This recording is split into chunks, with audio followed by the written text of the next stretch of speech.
ये चारों dead bodies मिली, उनका पोस्टमार्टम कराया गया।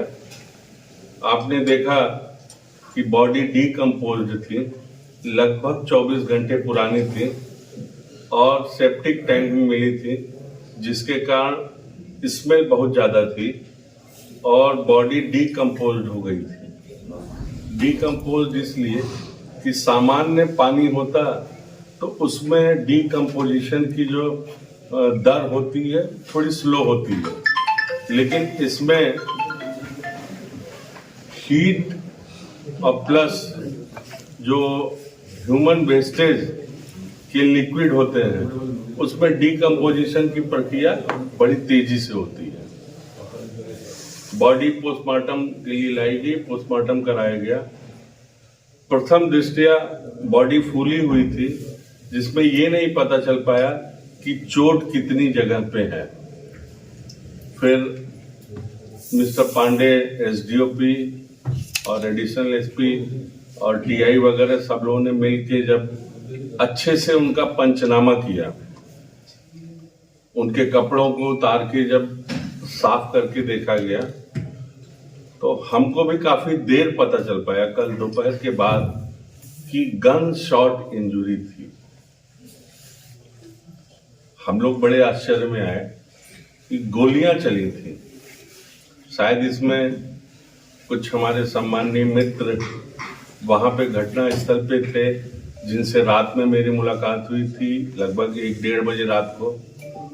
तब तक किसी को भी नहीं पता था कि गन शॉट इंजरीज है और गोली चली है, जबकि आपने देखा कि ठीक 50 मीटर के अंदर ही, 50 मीटर क्या 50 फीट पे उनके रिश्तेदार थे, बगल में लोगों का घर था।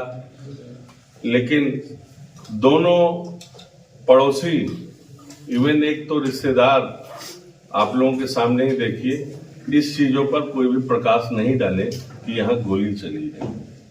और आपको सुन के बड़ा आश्चर्य और ताजुब होगा कि 6 गोलियां चली थी।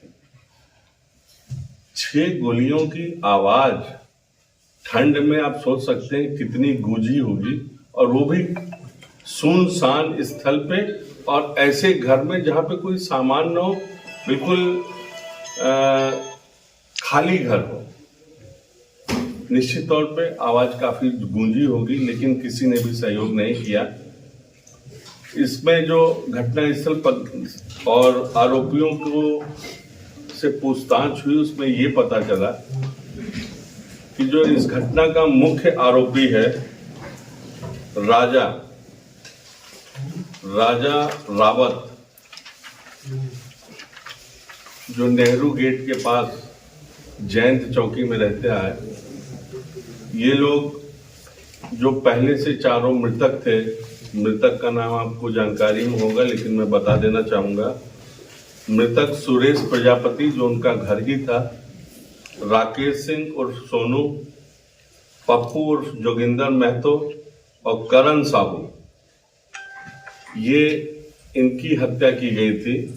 तो जो जानकारी अपने को मिली, इनसे चर्चा करने के बाद, इनकी पुरानी रंजिश थी और राजा और पप्पू और सुरेश का जहां तक आपको पता है कि थाना बिंदनगर की चौकी जयंत का वो निगरानी बदमाश था, उसका भी एग्रेसिव नेचर था, पप्पू का भी एग्रेसिव नेचर था, और एक जैसे स्वभाव के होने के कारण राजा वगैरह सब अच्छे मित्र बन गए थे।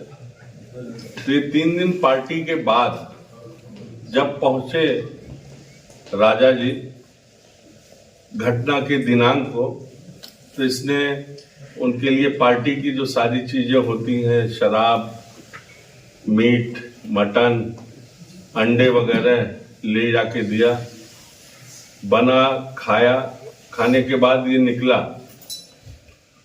और निकलने के बाद अपने कुछ दोस्तों को बुलवाया और फोन करके जब वो कंफर्म किया कि सारे दोस्त आ गए, तो चूंकि घटनास्थल आपने देखा होगा, सामने घर में चैनल बंद था और शटर उठा के लोग अंदर जाते थे। पीछे के रास्ते का उपयोग किया गया था आने जाने के लिए, इसलिए कि थोड़ा उनको पुलिस का या अन्य का भी भय था कि पुलिस पेट्रोलिंग के दौरान ये देखेगी कि ये घर क्यों खाली, घर खुला हुआ है, तो थोड़ा वो भी डर था। तो पीछे के रास्ते का इन्होंने उपयोग किया।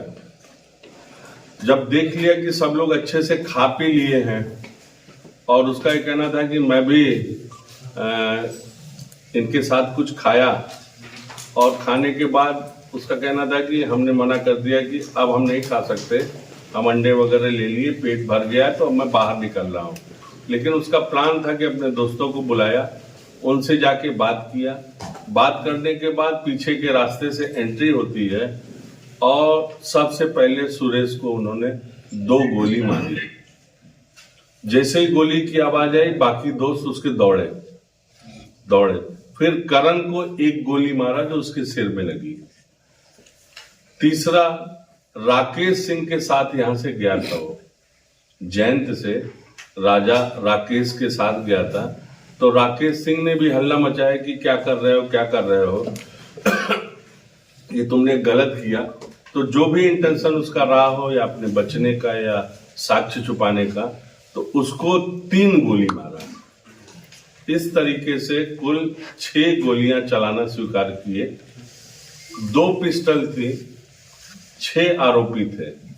राजा को लेके 6 आरोपी थे। और मुझे बताने में बड़ा गर्व हो रहा है कि आज की डेट में अभी 2 घंटे पहले तक हमारे पास 5 आरोपी हिरासत में थे।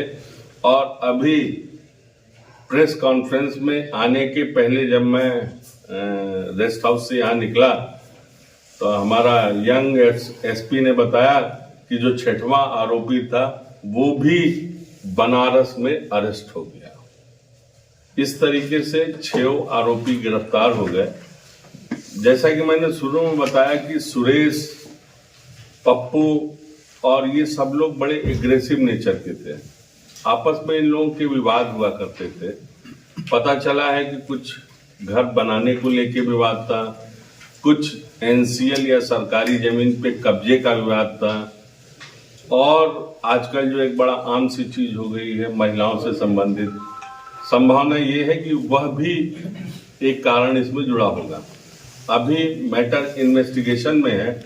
इन्वेस्टिगेशन में जैसी भी चीजें आएंगी इनको कारपोरेट किया जाएगा। तो इस तरीके से जो 4 की हत्या हुई थी, आज मनीष साहब के नेतृत्व में जो पूरी टीम थी, उन्होंने सारे आरोपियों को गिरफ्तार कर अभी की स्थिति में एक 32 बोर की पिस्टल जो आप देख रहे हैं, वो 4 जिंदा कारतूस और एक खाली मैगजीन, और पता चला है पूछताछ में कि जो मृतक थे उनके मोबाइल वगैरह भी कहीं हैं, और जानकारी लगी है जिनको अभी जब्ती वगैरह की जानी है, वो भी जब्त हो जाएंगे। और एक पिस्टल और है जो इनके साथी ने चलाया था, तो उस पिस्टल को भी अभी जब्त करना है। पुलिस इनको गिरफ्तार करके रिमांड लेगी, उसके बाद अग्रिम विवेचना की जाएगी। मेरे ख्याल से काफी विस्तृत जानकारी, कोई ऐसा पॉइंट नहीं बचा होगा कि आपको न बताया गया हो। हाँ, इसमें एक चीज है, राजा रावत। अच्छा, ये जो राजा रावत है, ये कनई तिराहा पे गिरफ्तार किए गए हैं। बुद्ध सेन साकेत को सिगाही गोरबी वहां से गिरफ्तार किया गया है। हरिश्चंद्र, रोहित और एक बच्चा है, बच्चा क्या 17 साल की उम्र का है, उसकी उम्र कम है। इनको कई जगहों से, अलग अलग जगहों से गिरफ्तार किया गया। और नीरज, जैसा मैंने आपको बताया कि अभी 10 मिनट पहले ही एसपी साहब ने बताया, बनारस में उनकी गिरफ्तारी हुई है। और इस कार्रवाई पे जो हमारी टीम रही, उसको डीआईजी और प्रभारी पुलिस महानिरीक्षक होने के कारण मैं पूरी टीम को भूरी भूरी बधाई देता हूं, और अच्छे से अच्छी, ज्यादा से ज्यादा रकम से इनको पुरस्कृत किया जाएगा, ये मैंने आज घोषणा की है। साथ ही आदरणीय पुलिस महानिदेशक महोदय श्री कैलाश मकवाना साहब ने पूरी टीम को बहुत बधाई दी है कि 24 घंटे के अंदर आपने ये जो 4 लोगों का अंधी हत्या, ब्लाइंड मर्डर थी, उसको ओपन करके सभी आरोपियों को गिरफ्तार कर लिया है।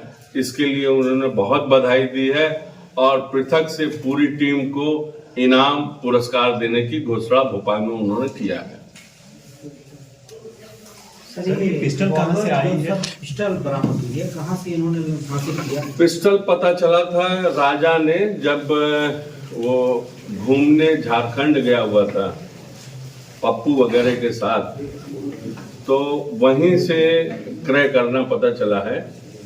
अभी तो एक जब्त हुई है, लेकिन पता चला है कि 2 या 3 ये वहां से क्रय किया था और बहुत जल्दी एक आध दिन में हम दूसरी भी जब्ती कर लेंगे।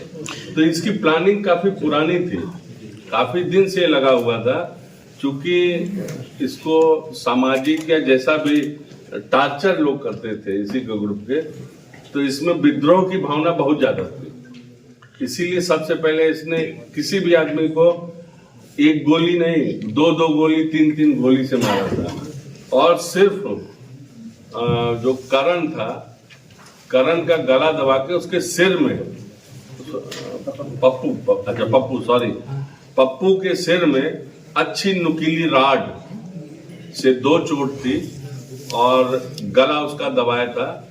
फिर जैसा आपको मैंने पहले भी बताया था कि इसमें 2-3 अच्छी बिल्टअप के आदमी थे जो मृतक थे, तो लग रहा था कि 2-4 आदमी से कम नहीं होंगे जो इसको उस सेप्टिक टैंक में उतार सके। तो स्पष्ट हो गया 6 लोग थे, 6 लोग मिलके वहां डाले इसको और ये भागने की फिराक में थे कि हम झारखंड, बिहार और छत्तीसगढ़ निकल जाएंगे मेहनत मजदूरी करने। उसी के पहले हमारी साइबर टीम और ये जो पीछे हमारी एक्टिव और स्ट्राइकिंग टीम थी, इसमें रीवा साइबर टीम का भी काफी सहयोग रहा। सब ने मिलके उनको इलाके से बाहर भागने के पहले ही गिरफ्तार कर लिया और एक आदमी तो निकल गया था जो मैंने बताया कि बनारस से अभी उनको अरेस्ट करके पुलिस ला रही है। सर ये सर इसमें मैंने आपको एक मिनट भाई साहब, मैंने आपको बताया कि पहले सुरेश जी यहाँ के निगरानी बदमाश है और जो आरोपी उनमें 1-2 आदमी और हैं जिनके विरुद्ध पुराने मामले हैं। और ये घटनाएं बहुत छोटी मारपीट की घटनाएं नहीं होती, निश्चित तौर पे अपराधी प्रवृत्ति और मानसिकता ही इस घटना को कारित कराती है।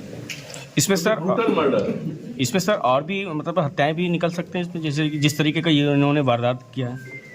अभी इस पे कहना बड़ा जल्दबाजी होगा, अभी इनसे पूछताछ चल रही है और जैसा आपका कहना है कि यदि कोई ब्लाइंड मर्डर या और भी इनकी यहाँ या दूसरे प्रदेशों में घटनाएं किए होंगे तो हम इंटर स्टेट सबको इन्फॉर्म कर रहे हैं कि उनको भी जरूरत हो तो आके इनसे पूछताछ कर लें और अपने जिले और अपने संभाग की कोई ब्लाइंड मर्डर है तो उसके बारे में भी पूछताछ की जाएगी।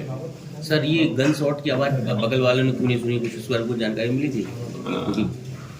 इस बारे में आप स्वयं मेरे साथ वहां उपस्थित थे रात को 1-1:30 बजे। जब सामने वाला कुछ बताना नहीं चाहेगा तो हम कैसे यकीन करेंगे।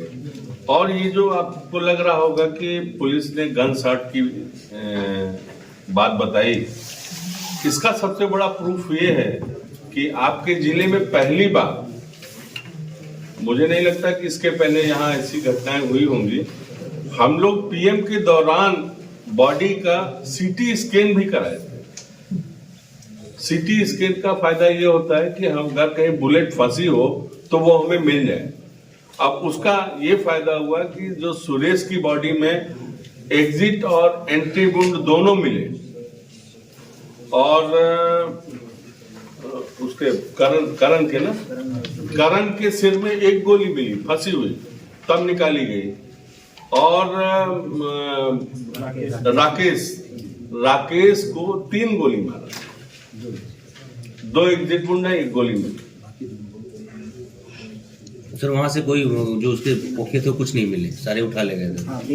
आप घटनास्थल पे अंदर गए होंगे? नहीं गए थे सर, मैं बाहर से। एक आरोपी का ये कहना था कि ये सब करने के बाद आपने देखा होगा कि मैंने वहाँ एक पॉइंट रेज किया था कि उसके अंदर जूते मोजे वगैरह भी थे, तो जूते निकाले गए तो जूते में मोजे फंसे हुए थे। तो एक इंसान की फितरत होती है कि जब भी आराम करने जाएगा तो हल्के कपड़ों में और जूते मोजे एक साथ अलग उतार के सोता है। उसी से डाउट हुआ था कि ये सो चुके थे। फिर इन्होंने यहाँ पे सारी सफाई की है घटनास्थल पे। एक बाल्टी में पानी और ब्लड मिक्स मिला है, जिससे ये लग रहा था। और फिर पूछताछ में इन्होंने बताया कि हम सारी चीजें जहां जहां खून के धब्बे थे, जहां ब्लड गिरा था, कोशिश पूरी थी कि पूरी साफ कर दें। और घटना में जो प्रयुक्त कपड़े थे इन्होंने पहने थे वो भी लगभग जब्त हो गए हैं।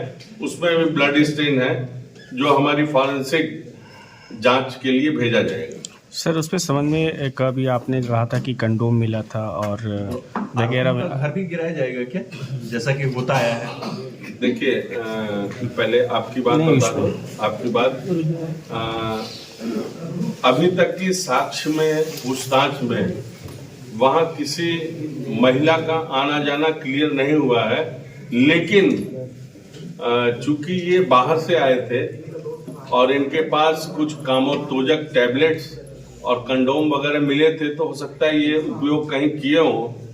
और इस बारे में जब तक हमारे पास पुख्ता साक्ष्य नहीं होगा, मैं कुछ कहने की स्थिति में नहीं रहूंगा। लेकिन स्पॉट पे जब्ती हुई थी इनकी। आपका कहना था? सर जैसा कि होता है कि आरोपियों ने जो घर बनाया उनका घर गिरा जाता है। देखिए, तो ऐसा कुछ कार्रवाई? देखिए, आरोपी जब तक हमारी गिरफ्त में नहीं आता है तब तक हम इस प्रक्रिया को, ये कहीं भी सर्वोच्च न्यायालय का भी आदेश है कि किसी भी आरोपी का घर न गिराया जाए।